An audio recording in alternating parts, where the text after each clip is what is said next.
Hello everyone, welcome to another planty video. It is me, Desiree, and today I'm finally doing a Q&A. I put up a post on my community tab about a month ago and asked for questions, and I did get a few, so I'm going to answer all of those in this video. I waited so long to do the video because one of the questions asked about a certain plant, and you'll see why I waited so long when I get to that question.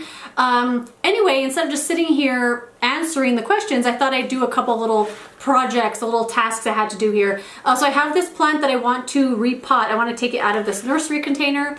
It's wet because I just watered it.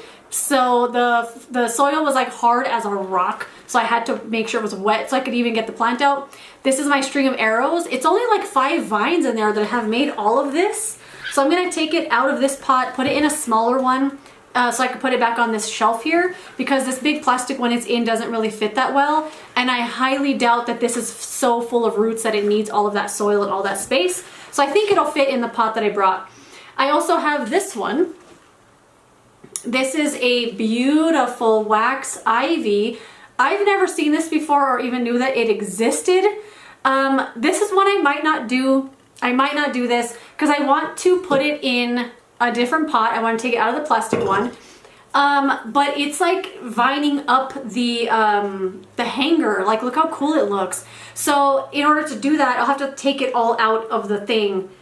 Oh, actually, maybe, you know what? I wonder if I could just take the hangers off and stick them on this. I don't hang this plant. It kind of sits on the table, but it'll still be a nice, like, trellisy thing. Maybe I'll do that. I was worried about it because I didn't want to have to untangle all of it. And then I have one more thing I might repot if I get to it or we have time. But for now, I'm going to work on my string of arrows. I'm just going to reuse the same soil, going to put it in a different pot, kind of take a lot of the soil off, plant it in the other pot. Okay, let's get on with the questions.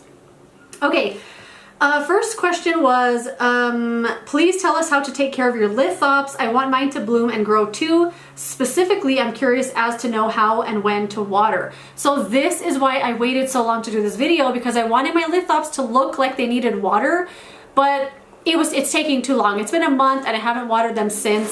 So if you don't know what lithops are, here they are. They're also called living rocks. And they look like rocks. They have a really cool pattern and a really beautiful texture. Most of the time they're kind of flat. Sometimes they're bulbousy, and they're kind of succulent, and they're just so cool. Anyway, the person probably asked that question because this is the picture I put in my little picture when I asked for questions. And here's my bloom that is dead now. I could probably just pull that out, but I've left it because I have never had this bloom before. So the plant in the picture actually isn't this one. It was a different one that I bought for my boyfriend's sister. I thought she would just really like them because the plants I've seen in her house, I don't know, I just kind of thought she would really like this. I put it in the windowsill in my kitchen. It's a north-facing window with a covered porch, and somehow it bloomed there. No idea. I've had this one for over a year and it never bloomed. It just recently bloomed, I don't know, about a month ago. And then as far as the watering goes, I was waiting till this plant got to the point that it needed water so I could show you what it looks like, but it's taking too long. So I bought this last August, in August of 2021. I've only watered it 3 times. So these are a succulent and they are very, very thick and hard. I don't like the way that sounded. So they're very dense, and they store a lot of water in their little leaves, I guess. I don't know what you would call these. But when you touch it, it feels very, very firm to the touch. Like, you can't really squish them very much. They don't give very easily. So I wait until these are wrinkled, till they're soft and wrinkled. I mean, don't let them go too far. You don't want them to be completely drained. But if you can squeeze it and it doesn't give at all, don't water it. Even if the soil's completely dry, don't water it at all. We'll just let it sit there, let it live its life, just let it chill. Once they get to a point where they have some actual wrinkles on them, they look like little raisins. When you squeeze them, they give really easily. I kind of wait till the majority of these feel that way, and then I water it. And how I water it is I just fill up a little basin of water. If your planter has a hole in the bottom, just put the whole planter in there like this and let it sit there the whole day. Just let it completely soak, drenched, soaking wet. Every speck of the soil's wet. and then take it out, let it drip dry, and then leave it there till that happens again. And in my experience, it works really, really well, because with succulents, you can kill it with one overwatering. So I always err on the side of caution and wait till this like is screaming for water, because I don't ever want them to die. And they've been doing really well with that kind of care. This one opened up all the way and a new pair of rocks grew out of it. And then same with this one. These two opened up and then this little pair grew here and then it got a bloom on it. So it's working for me. This one I have in my window in this room. It's a south-facing window. Yes, no, it's a west-facing window. And it gets really bright, hot light in the afternoon and late evening. And it seems to do really well with that kind of care. At least it's been working for me. So I wish I knew how to get them to bloom, but as far as watering, wait till it's like screaming at you that it needs water. That way you don't ever overwater it accidentally. That's been working for me anyway. Next question was, what brought you to love plants and what is your favorite genus? So I'm gonna start working on my plant here. So I feel like I have told this story before where what got me into plants. So I've only been into plants for a year and a half-ish. I got into plants of March of 2021. And I went with my grandma to Home Depot. She said, I want to get some plants. And I didn't really understand what she was looking for. I thought we were getting outdoor plants. And even then, I didn't really know a lot then. But we were going to look at indoor plants. And we were walking around and I was like, oh yeah, okay, here's the plants. But for some reason, a switch went off in my brain and every single plant she picked up and was like kind of looking at and putting back down, I was like, that's the most beautiful thing I've ever seen. And I picked up all the ones she kept putting down and not wanting. And then I turned to my boyfriend and I said, I'm gonna get really into plants. And here we are a year and a half later. I'm very into plants. And that's literally what happened.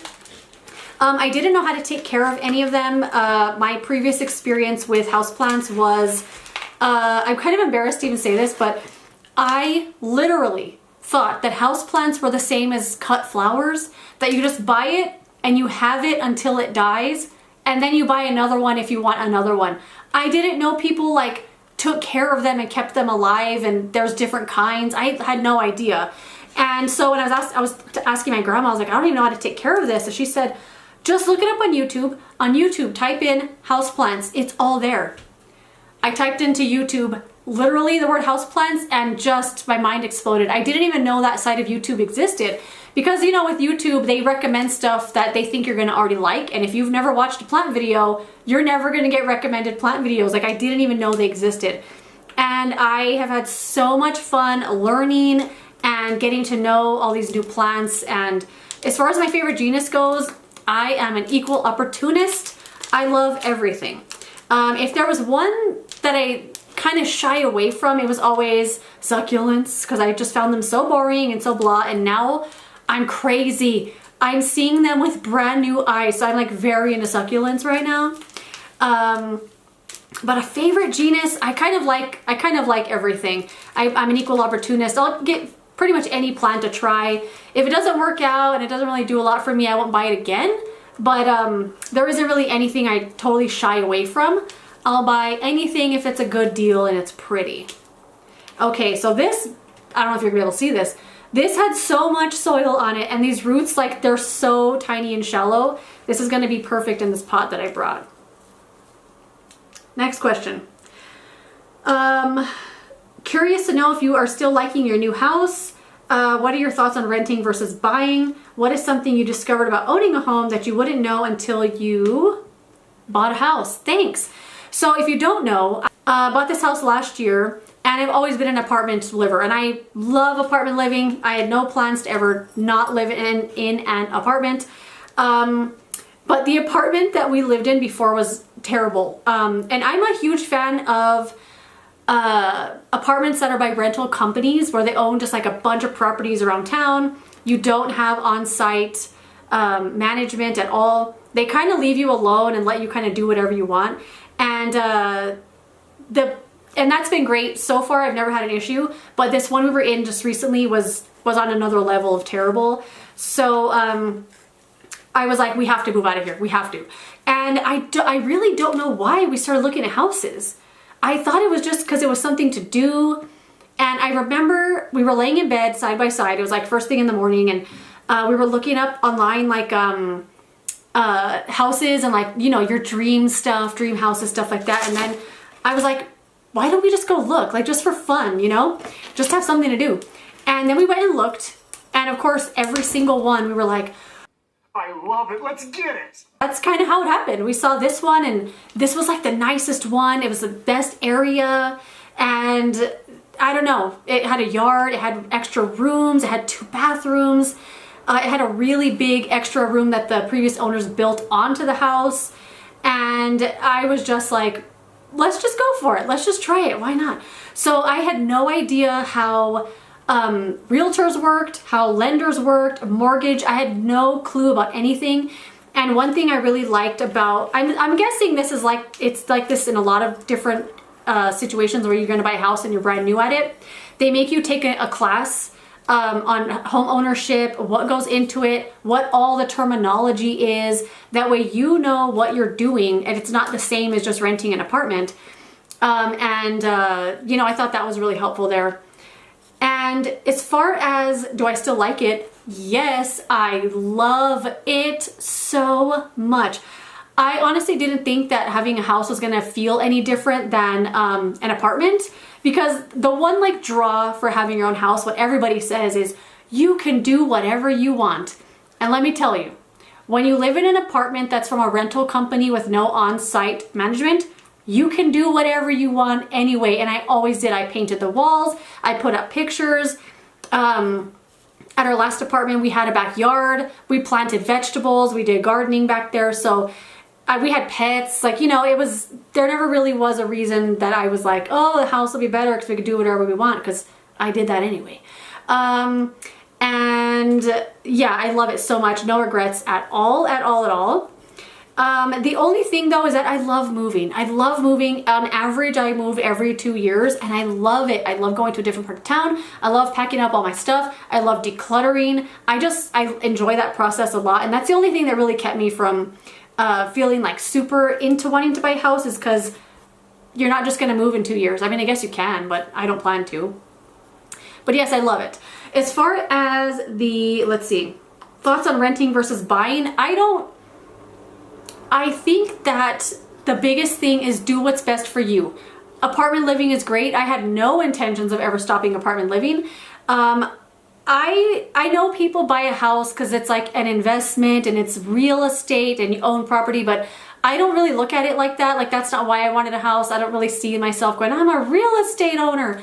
I just got a house, you know, it's a place to live. It's not like, I'm not thinking about it that way, and I never really have, so that's not what the draw was for me. I think do what's best for you and your budget, for your preferences too. Like, don't let people talk you into getting a house if you don't want to, you know. And one thing I heard a lot growing up and renting apartments is whenever I would move, someone would inevitably ask, how much is your rent?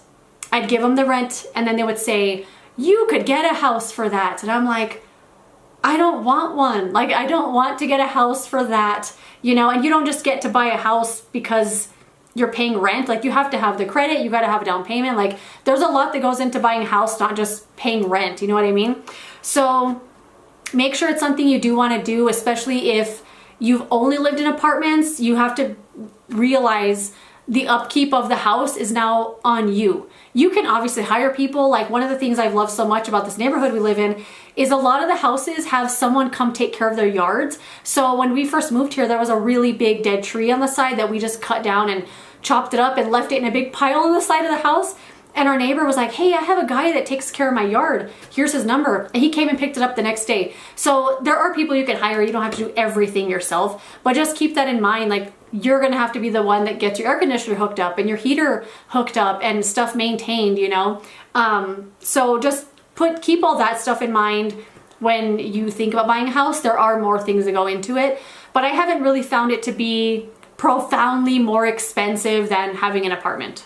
It's obviously more per month to live here, like rent-wise, because we're paying more, but as far as the upkeep and different bills and stuff, it's not really that different. At least we haven't found it to be. So yeah, do what's best for you. Don't let anyone peer pressure you, you know, because it's your life. You're the one paying for that house that you got peer pressured into, you know what I mean? So don't let anybody pressure you to do something you don't want to do. Okay, before the next question, I'm gonna show you, this looks so much better. And there was like only a handful of vines in this whole pot here, and there's a huge chunk of soil right here too that I'm not even gonna use. Look at this beautiful thing. This is a string of arrows, if I didn't say so earlier. I think this is one of the most gorgeous plants I've ever seen. And I wasn't gonna repot it because I was nervous about it, but ooh, I love it so much. That'll fit pretty good. So the next plant I'm gonna be potting up is this variegated elephant bush, or Portulacaria rainbow elephant bush. This is a succulent, I think. I got this at Lowe's. They had all of their succulents half off. And before, I never looked twice at this plant, and now it's like one of the most beautiful things I've ever seen in my life. I mean, look how cool it is. It's got these beautiful pink stems and then this light, almost white variegation with these light green leaves. Gorgeous. And I'm gonna pot this up in here. So the next question was, what made you decide to create a YouTube channel? What is your goal for your channel? And do your colleagues and people in your personal life know you have a YouTube channel? So what made me start a channel? I actually have another channel already. I have a beauty channel. I've been doing that one for like 6 years, I think. And I love it. I love it so much. It's so much fun just to talk to, you know, people all over the world about different beauty products and stuff. And I love it so much. And what made me start that was because I was watching so much YouTube, and I just always felt like I wanted to add in my voice for some reason, and it's been so much fun.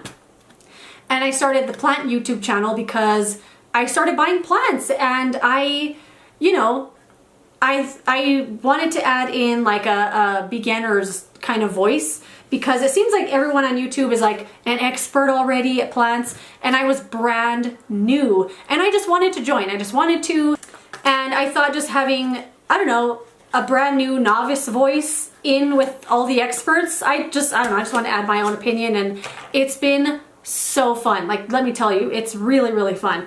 As far as the goal for my channel, as far as short-term goals, I want to get this channel to 1,000 subscribers because I want to monetize it. I want to make a little money and be able to buy more plants and put more into the videos. So once I get to 1,000 subscribers, I'll monetize and then have more money to buy more plants and do more videos, you know what I mean? So that's my short-term goal. As far as like just my goal in general, I just want to have fun. I mean, even if I'm never able to monetize the videos, like for example, my other channel has been eligible for monetization for like 3 years, and I never monetized until this year because I just didn't care. Like, I didn't really care about making money off of it. I'm gonna do it anyway, regardless of making money, because it's fun. It's a fun hobby. It's fun to talk to people with common interests. And so even if I change my mind about monetizing, I'll do the videos anyway. So my goal is just for it to be fun, for it to be a fun, positive outlet and just a fun place to talk about plants. So that's my goal, is just to keep doing it, keep having fun, doing what I want, putting my voice into the plant community, and, you know, just for it to be fun. Once it's not fun anymore, you know, I won't do it anymore. But so far, I've been doing the other channel for 6 years, and I've never not had fun. And the plant one is just even more fun than that one. So, as far as, do people know I have a channel? I need to get potting this plant already. Okay. My family and stuff, yeah, pretty much everybody knows. I think I didn't tell anybody. I honestly don't even know how they found out about it, really. How did they? I actually don't even know how people found out about it, but everyone kind of knows. At least all my family does. As far as my work and people I work with, a couple of them do. One person did tell me one day, she was like, I found your YouTube channel. And I said, oh, that's awesome. And then we never talked about it again. So I don't know if she watched it or she just happened to see it one day. And then another person just told me really quietly, she goes, you're famous. And I was like, what? And she goes, my daughter was watching YouTube and she saw you on it. And I said, oh, that's so cool. That's awesome. I'm not famous, but that's really cool that, you know, you found my channel. So they do know, but no, we never talk about it or anything like that. I don't know if this one's gonna go the way I thought, because this big root thing. Like it's covered in roots and I don't want to mess it up. But this pot, can I just stuff it in there? Let me show you the pot. It's one of these pots that has like a small, like why does it, what's the thing? Like why does it shape like that on the inside where it's like tighter? Do you know what I mean? Like why is that pot like that? I'm sure it's for a reason. But it's keeping this from fitting in there perfectly. So I might just kind of like stuff it in there. I think it worked. You know what? That worked out perfectly. All right, anyway. The last question is, what do you like most and least about plant YouTube channels? Okay, I gotta tell you, I actually filmed this video last weekend, this Q&A, and as I was editing it, I went on for over half an hour about all the stuff I don't like about plant YouTube channels, and I was just complaining and going on and on and on and on. And as I was editing it, I was like, I just started this YouTube channel. I cannot get ostracized by the plant community within my first year. I can't do it. So I'm not gonna complain about every little thing I don't like, but there are some things I don't like. So I'm gonna tell you the things I don't like first. That way we can end on a positive note and I can tell you all the things I do like. So some of the stuff I don't like, oh, look at that. That looks so good. I'm so glad it worked out perfectly with that soil. It fit perfectly in the pot. It went all the way to the bottom and it looks spectacular. I mean, look at this gorgeous plant. This gorgeous plant with this beautiful pot. This looks so good. I'm so glad I did this. Looks awesome. Okay, let me clean this up real quick. I just swept the floor in here too and I'm gonna start making a mess of soil. I'll attempt the ivy one, but I can't guarantee I'm gonna finish it in this video because it's making me nervous already. So the things I like, oh no, we're doing things I don't like first. Okay, things I don't like, there's a lot. There's a lot of stuff I don't like, a lot of just pet peeves and stuff people do and talk about that just drives me crazy. But a few of the things that really bug me are like really established YouTubers, like the people that are experts out there, that still mislabel plants on purpose, even though they know that beginners are going to be watching their videos and finding their videos every day. And this was one thing that I found so frustrating when I first started watching YouTube videos, is because everybody was calling stuff a different name. And now that I'm a year and a half down the road, I know that some of those names are wrong and they know that they're wrong. For example, Rhaphidophora tetrasperma. That's not a monstera, it's not a philodendron, but people always call it mini monstera. They call it philodendron minima, even though it's neither of those plants, but people still call it that, knowing that it's wrong, knowing that new people are gonna come to their videos every day. Someone new that has never heard of that plant is gonna see that video and be very confused. And it bugs me so much because that was me. I was so confused watching people's videos because they're giving these plants nicknames that don't make any sense, like satin pothos. That plant doesn't exist. It's actually a Scindapsus pictus argyris or exotica. But people always call it satin pothos for some reason, even though it's not a pothos. So it's very, very confusing to new people when established YouTubers do stuff like that, and it would drive me crazy because I was so confused getting into plants because everybody called everything something different. So that's one thing that really bugs me. Is this just gonna come out just perfectly like this? I might be able to do this the way I was intending in the first place. Another thing that I don't like mislabeling plants, like I said, care tips that make no sense, care guides that are just impossible to follow because there's no way someone can make you a guide. I did it, look at that. I didn't think I was gonna be able to get this out. Now though, it doesn't look as nice. Should I have kept it in there? Did I make a mistake? Should I have done that? You know what, I already did it. The deed has been done. Okay, so now we're just gonna pot this in here. That looks kind of cool actually. I might have it up on the shelf now as a trailing plant. Where was I? Complaining. Okay. Care guides. I don't like care guides. Again, from a beginner's perspective, they're so confusing. So plants are not the same as a shelf where someone can give you a guide, an instruction booklet, how to put together that shelf, and it's gonna work for literally every single person. It's impossible to do that for a plant. So when someone labels something a care guide, they have no idea where you bought your plant at, what kind of soil you have it, the pot you have it, where you live, what kind of lighting do you have, are you in the other hemisphere, are the zones different, if you have a different house, you bought a plant from a different grower. There's no possible way someone can give you a guide to taking care of your plant. They're just tips and tips that they have found helpful for themselves, but they call it a guide as if it's your be all end all, your plant is gonna thrive with this. And I followed those when I first got into plants because they're guides, they're experts, they have a YouTube channel, so they must know what they're talking about. And it was very confusing because all of them were different and everyone was acting like theirs was the right one. So I'll never put out a care guide. The care videos I have done are more just care tips, how I keep my plant thriving, you know, suggestions for you, but there's no way someone could give you a guide. And I just find a lot of the stuff people put out for beginners is too much. It's overwhelming, it's wrong information, it's just, there the beginners out there on YouTube, like, if you're a beginner and you're going to YouTube, it's good luck, because it's a lot. But there are some really good people out there. Like, I'm not trying to say everyone doing beginner videos is wrong. I'm just saying, like, if you're watching a video that says stuff you need as a beginner, and it's 20 items that you have to go buy just to get into plants, like, you're watching the wrong videos, because you don't need anything as a beginner other than the plant and an enthusiasm. And that's kind of it. You need to be enthusiastic about the plants. You need to want them to live, try different techniques, be open-minded. That's kind of all you need as a beginner. Oh my God, I'm doing the same thing I did in the other video. Okay. So I feel the 30-minute rant coming on. So let's just wrap up the stuff I don't like. Care guides. I don't like the mislabeling plants. Care tips that make no sense. YouTubers trying to make plant care like this really complicated special thing that only they know about, and they're trying to teach you their ways, when in reality it's just a plant. You pot it, you water it, that's kind of it. You know, it's not as complicated as people make it seem. And